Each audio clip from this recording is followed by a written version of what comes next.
चलिए देखते हैं आगे। शब्दालंकार के भेद में ही अगला है वक्रोक्ति अलंकार। वक्रोक्ति अलंकार का अर्थ होता है, यानी जैसे कहते हैं वक्र माने टेढ़ा, तो यहाँ आप कह सकते हैं वक्रोक्ति की परिभाषा है कि जहाँ पर बात किसी एक अर्थ से कही जाए, यानी जहाँ पर बात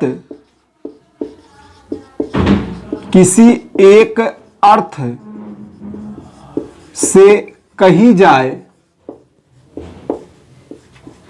जाए परंतु सुनने वाला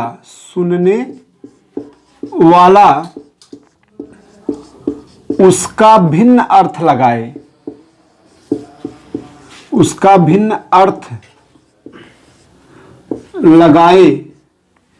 वहां पर वक्रोक्ति अलंकार होता है। एकदम आसान है।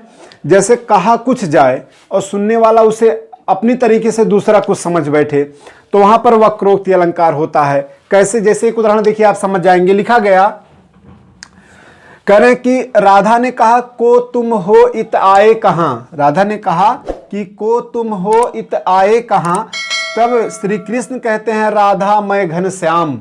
श्री कृष्ण कहते हैं, राधा बोलती हैं कि को तुम हो इत आए कहां। श्री कृष्ण कहते हैं कि राधा मैं घनश्याम।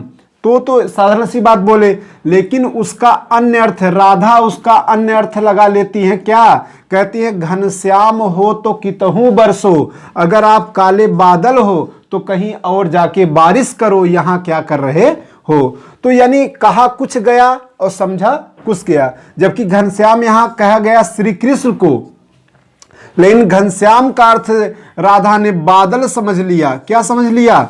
बादल। तो कहा गया कृष्ण का नाम, लेकिन समझा गया बादल। तो इसलिए यह कौन सा अलंकार होगा? वक्रोक्ति अलंकार। अगला उदाहरण देखिए, लिखा गया, एक कबूतर देख हाथ में पूछा अपर कहां है। तो अपर माने यहां देखिए कहा गया अपर दूसरा, अपर माने दूसरा कहा गया। एक कबूतर देख हाथ में पूछा अपर कहां है। कहें कि जब एक ही कबूतर हाथ में देखा तो उसने पूछा अपनी रानी से कि दूसरा कबूतर कहां है। तो इस पे वो रानी अपर का दूसरा अर्थ लगा ली। यहां तो अपर का अर्थ उन्होंने क्या समझ के बोला? राजा ने दूसरा समझ के बोला, लेकिन उन्होंने अपर का अर्थ लगा लिया। अपर का अर्थ वो समझ ली बिना पंखों का। अपर का अर्थ वो समझ ली बिना पंख का। पर माने पंख होता है, अपर माने बिना पंख का समझ ली। तो कह रहे लो उड़ गया, उन्होंने उसे भी उड़ा दिया और बोली अपर कैसा, ये तो सपर है। यह अपर कहाँ? ये तो सापर है, यानी पंख वाला है। क्या है? पंख वाला है। तो कहा गया वो दूसरा पूछा गया, लेकिन वो अपर का दूसरा अर्थ लगा ली और वो भी उड़ा देती है। तो यहाँ वक्रोक्ति अलंकार है। कहा कुछ गया और समझा कुछ गया। फिर आगे, आए हूं मधुमास के प्रियतम अहे नाय। एक वियोगिनी कहती है अपनी सखी से कि आए हूं मधुमास के, इस सावन महीना के आने पर भी, इस पवित्र महीने, इस सुंदर महीने के आने पर भी प्रियतम अहे नाय, कहते हमारे प्रियतम आने वाले नहीं है। तो समझती क्या है? वो कहती है उसकी सखी, कहते आए हूं मधुमास के प्रियतम अहे नाय। यहां देखिए प्रश्नवाचक चिन्ह लगा है। वो कहती है कि ये पूछ रही है क्या इस महीने के आने पर भी तुम्हारे प्रियतम नहीं आएंगे, जबकि वो पहले ही बता चुकी थी कि मधुमास के आने पर भी हमारे प्रियतम आने वाले नहीं हैं। लेकिन वो कुछ और समझी, इसलिए प्रश्न पूछ बैठी कि क्या इस महीने के आने पर भी तुम्हारे पति आने वाले नहीं हैं। यानी कहा कुछ गया और समझा कुछ गया।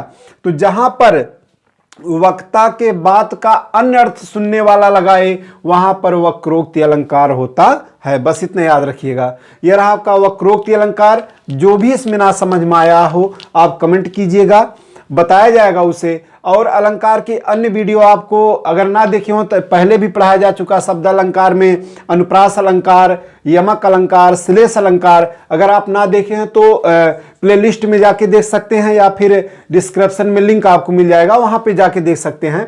और पूरा वीडियो देखिएगा, आपको अच्छी तरीके से समझ में आएगा, हमें उम्मीद है। और उदाहरण इतना इसलिए दिया जाता है ताकि परीक्षाओं में संभवतः इसी में से कोई उदाहरण मिल जाए, क्योंकि उदाहरण हम जो यहाँ रखा जा रहा है वह ढूंढ के लाया जा रहा है कि परीक्षा में जो पूछे गए हों वही उदाहरण यहाँ रखा जाए। तो हो सकता है संभवतः इसी में से मिल जाए, तो विशेष ध्यान दिया करिए उदाहरण जो बताया जाए कि संभवतः यही आपके परीक्षा में आपके सामने रहे। चलिए ठीक, मिलते हैं अगले वीडियो में।